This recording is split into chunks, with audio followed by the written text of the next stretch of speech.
شاہد خٹک صاحب، لیکن یہ بتائیں ابھی سزائیں جو ہوئی ہیں وہ تو آپ نے بتایا ہمیں کہ وہ بڑی ناانصافی کی بنیاد پر ہوئی ہیں اور اس پہ بہت غلط ہوا ہے، انصاف کے تقاضے پورے نہیں ہوئے ہیں۔ یہ بتائیں جو بریت ہوئی ہیں 9 مئی کے کیسز میں، اس کے اوپر کیوں کھل کے پی ٹی آئی والے بات نہیں کر رہے کہ کیا بریت میرٹ پر ہوئی ہے؟ یہ شاہ محمود صاحب ہیں، زین قریشی ہیں، ان کی بریت کا کیا کرائٹیریا؟ اور ابھی یہ جو کل جو آنے والا بتایا جا رہا ہے فیصلہ ہے، جو محفوظ شدہ فیصلہ، اگر اس میں کوئی بری ہو جاتا ہے تو اس کو بھی کوئی ایسا تاثر تو نہیں دے گا کہ اس نے کوئی اپنی ارینجمنٹ کر لی تھی، کوئی انڈرسٹینڈنگ ڈیولپ کر لی تھی؟ بسم اللہ الرحمن الرحیم۔ آپ کے سوال سے پہلے میں جو آپ نے انٹرو دیا جاوید لطیف اور خواجہ آصف، نواز شریف اور شہباز شریف پر، تو میں تھوڑا سا اس کے اوپر بھی کامنٹ کرنا چاہوں گا، اس کے بعد پھر میں آپ کے سوال کی طرف آؤں گا۔ دیکھیں اس وقت مسلم لیگ نون جو ہے وہ ڈبل گیم کھیل رہی ہے وکٹوں کی دونوں طرف۔ نواز شریف خاموشی سے بیٹھ کے ایسے شکل بنائی ہوئی ہے جیسے وہ بہت بڑا انقلابی ہے، وہ خود کو ایز اے انقلابی لیڈر پریزنٹ کرنے کی کوشش کر رہا ہے، اور نواز شریف جو ہے وہ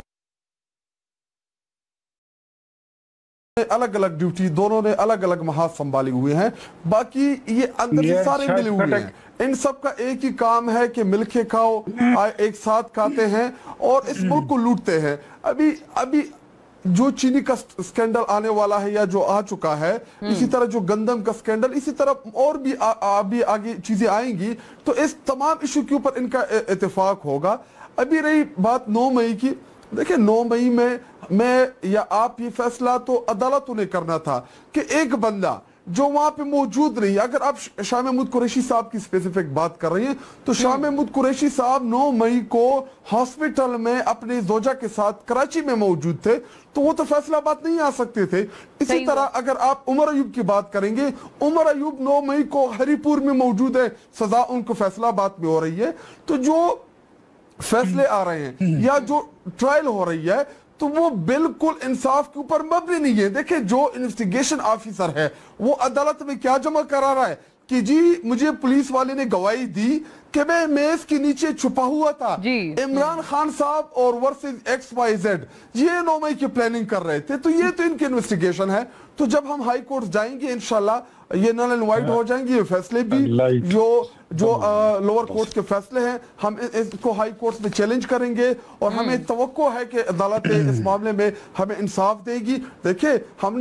اس لیے کہہ رہے تھے کہ 9 مئی کی آپ فیئر ٹرائل کریں کہ جو بھی اس میں ملوث ہو آپ ان کو بے شک سزائیں دے دیں، لیکن اگر عمر ایوب یا زرتاج گول یا دیگر حامد رضا صاحب جن کو انہوں نے سزائیں دی وہ فیصلہ بات میں موجود ہی نہیں تھے، سزائیں کیسے مل رہی ہیں کہ ایک انسان یا تو وہ لاہور میں ہوگا یا فیصل آباد میں ہوگا یا میاں والی میں ہوگا یا پشاور میں ہوگا یا ہری پور میں ہوگا، ایک انسان ہے اس میں انہوں نے جن بنا دیا ہے۔ ایک اور شخص کے حوالے سے تھوڑا سا الیبریٹ کر دیں، ایک ٹائم میں موجود ہے شاہد صاحب، ایک اور شخص کے حوالے سے تھوڑا سا الیبریٹ کر دیں، زین قریشی،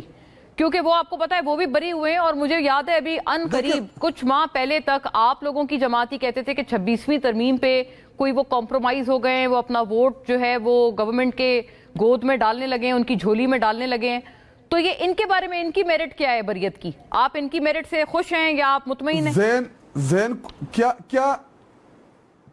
زین قریشی فیصل آباد میں موجود تھا؟ وہاں پہ موجود تھا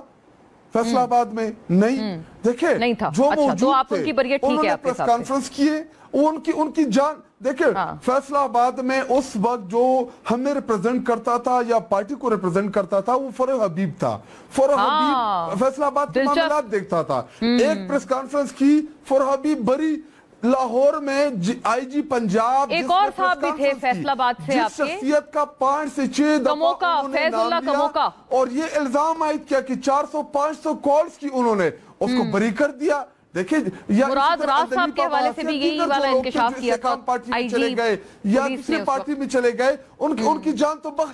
بخش دی گئی، لیکن جو پارٹی کے ساتھ اٹیچ رہے، جنہوں نے اپنی کمٹمنٹ دکھائی عمران خان صاحب اور تحریک انصاف کے ساتھ، اور ان کو انہوں نے سزائی دے دی۔ تو شاہد خٹک صاحب آپ ہی کے آرگیومنٹ سے آپ نے کہا جو لوگ کمیٹڈ رہے ان کو پھنسا دیا گیا، تو زین قریشی تو کمیٹڈ رہے نا، انہوں نے تو پریس کانفرنس نہیں کی لیکن وہ بھی بری ہو گئے، مراد راز صاحب کی طرح، فیض اللہ کموکا کی طرح اور فروغ حبیب کی طرح۔ دیکھیں مونا